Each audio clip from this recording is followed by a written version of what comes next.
Kasama yung pagkain. Wala ba? Okay lang yan. Ayun kay Jamie Hindi mo may dito. Hindi, ang tagal. Bukas pa yan. Tama yung food kaya.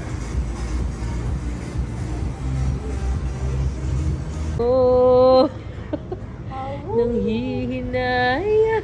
Nang hihinaya. Ang lungkot mo na, be. Okay pa ba tayo, be? Kuya, bigyan niyo naman ng music. Go. Palayo. Paano ba? Ano bang lalayo kami o yung camera, be? Sa baba, be, layo. May baba. Ganun nga. Ilayo mo yung camera yan.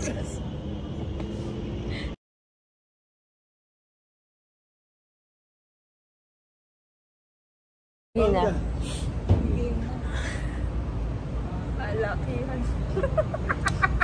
Sanok. Nihigal. Ayaw mo. Okay pa ba tayo? Besh, kayo ba ba?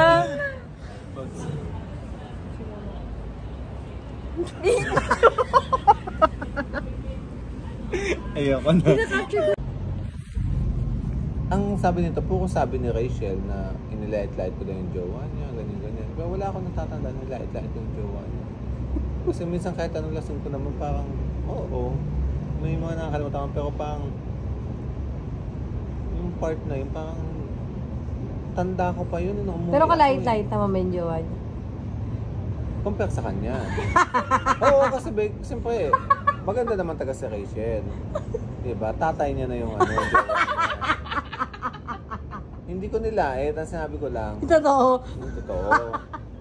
Pero hindi ko sinabi yon. Ang pagkakaalam ko, hindi ko sinabi. Wala akong sinasabing gano'n. Kaya tinanong ko to, narinig mo ba? Akala ko na kung makapag-ansitas na sa akin to, narinig niya. Narinig mo ba? Tulog na ako. Ayun, Ang OA mo. Mapagsita sa akin, ay ganyan. Alam mo ba nasaktan mo yung tao? Alam mo bang ano, tanggol-tanggol na taga sa Rachel, ganyan-ganyan. Para sabi, best friend ko yung ano yung Kevin. Kasi na masasaktan, alam mo ba masasaktan si Rachel, ganyan-ganyan. Alam mong ano, dapat alam mo mong ganyan, dapat alam mo yung limit mo, ganyan-ganyan, nasasaktan mo yung nakakasakit ka ng ibang tao. Basta ang dami yung tsuba-tsuba niya. Tapos sabi ko, parang sabi ko, naisip ko, parang naghiwalay kami ni Rachel nang okay naman kami. Wala naman ako natatandaan. Natatandaan ko pa nga, nung kainuman pa namin yung pinsan niya na lalaki. Parang sabi ko, parang di ko nasabi, ba't di mo tanongin yung pinsan mo kung ano yung mga sinabi ko talaga? Kasi Ba't lasing na lasing ba kayo? Lasing ako, ano may nato. Pero ang sumbong down ni Rachel sa kanya, nilait-lait ko daw yung jowa. Tatay niya. Tatay niya. Nakisod ako niya. Wala naman ang feeling ko, wala naman akong sinabi doon. Kasi ang iba yung alam kong natatandaan ko pinag-uusapan namin. Hindi yung jowa niya. Ah, iba. At tinatanong niya sa akin kung mag-aasawa daw ba ako, ganyan-ganyan, kung sino-sino. Basta iba yung topic namin, hindi yung Jowa niya. paano napasok yung hukluban yung jowa? Totoo. Kaya, nung sinabi sa inaway-away ako nito, iniisip ko talaga. Pero minsan, inaccept ko na lang din kasi baka nga taga, di ko matanda may nasabi akong mali. Kaya nga sabi ko. Pero kaya nga naging ako ng sorry sa kanya, naging ako ng sorry kay Rachel. Kaya lang yung reaction niya, yung pala tulog siya. Hindi naman pala niya narinig. Tapos putang ina nung malaman ko, nung di ba nagkita-kita tayo, parang hindi kayo magkasama ni ano, ganyan. May something ba yun? Na nakamdaman ko na may ano sila. Na may ano yung something nightmares? sila. Nagtatanong siya, di ba siya sinasabi? Diba sabi ko parang may mali. Imposible. Kasi kung andun yun, wala ka sa eksena for sure. Grabe ka naman kay Jamie. Hindi, for Ano sure. lang yan, wala rin naman yan. Busy yan lagi. Oo nga, pero hindi magkakaroon ng chance kasi mayroon kang best friend. Andun sa Rachel, na nga best friend mo nga. Si Jamie, mama, hindi na yung magpakita. Hindi, ibig kong sabihin kasi nga, nabablock nga dahil nga, gets Grabe mo? sila narinig mo, wala ako sa eksena. Kaya ako, grabe ka. OMG.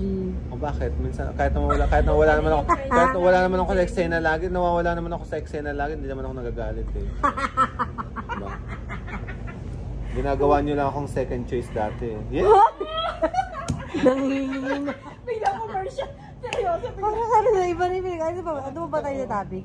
Oo, totoo. Tapos, diba, parang, kumbaga, ang point ko lang dito, asan si Rachel? Andun nawala siya lagi. sa ano kasi. Kung andun ka man, andun siya lagi. Diba? Sabagay. Ganun dun siya May lagi. point naman siya. Hindi yun nahihiwalay. Hindi yun nahihiwalay sa kanya. Buntot niya na nga ata yun eh. Time eh. Hindi ko. Kabiyak. Kasi patanggol-tanggol. Diba? Ganyan. Kaya naglaylo ako. Sabi ko, wag muna tayo magkita. Kasi sinabi ko talaga sa kanya na. Kasi ganyan-ganyan na. Kasi iniisip ko taga mo, pang binabaliktad ko ng utak, pang gusto kong ganun yung utak, pang wala akong naalala na nilait-lait ko yung jowa Hindi, ikaw ba yung tatay niya? Oo. Ay, ano ba yun? Jowa pala Tapos niya. nung nalaman ko, nakinig mo ba? Yung tanong ko, hindi daw, kwento lang. Kwento lang pala sa'yo.